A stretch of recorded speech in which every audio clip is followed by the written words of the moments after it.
slow song and was ready to hang out, just like any other night. Alright, it's time to get going. My abdomen is lit, so let's get glowing. Let's flow, let's flow, let's flow, let's flow. Y'all ready to go?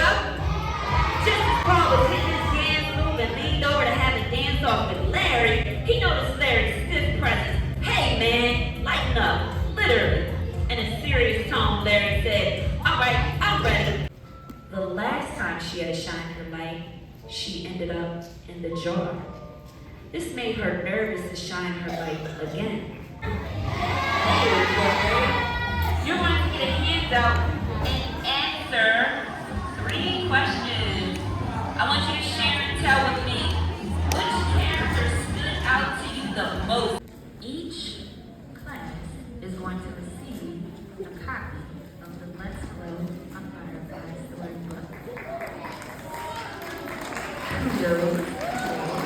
Before we wrap up, I want to encourage you all to continue to let your light shine. I will let my light shine. This little light of mine, say what, I'm gonna let it shine, let it shine,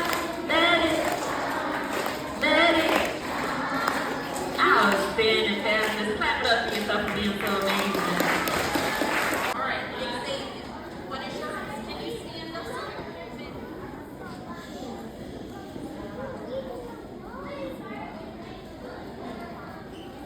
What inspired me to make this book? So I wanted to write a book ever since I was younger.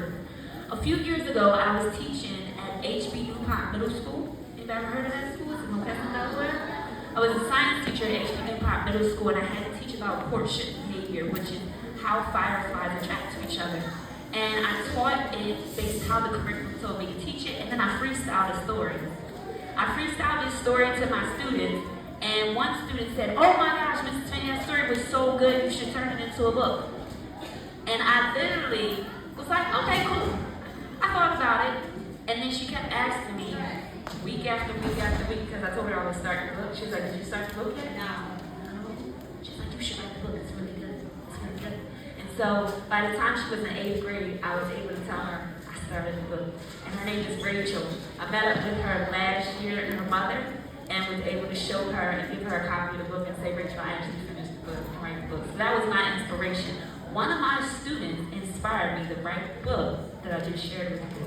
What's your question? How do you know what words are? Oh my gosh, now this is a great question. How do I know what words to write? I love to read. Teachers, do you think reading will help you pick out words to write? Oh my gosh. The more you read, the more you learn. The more you know, the more you grow. I did not mean to make that rhyme, okay? But I'm telling you, reading is so powerful because you learn from other people that write stories, and that helps you to write stories.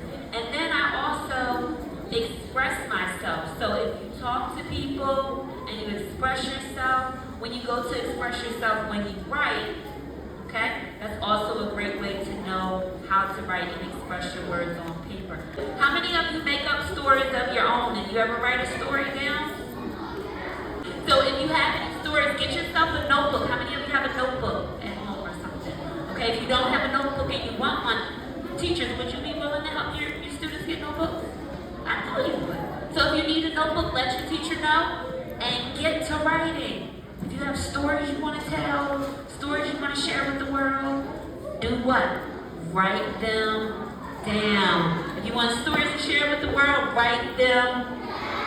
Outstanding. And if you have a teacher in here that helps you learn, I want you to give your teacher some cheer fingers, as they call it. Say thank you.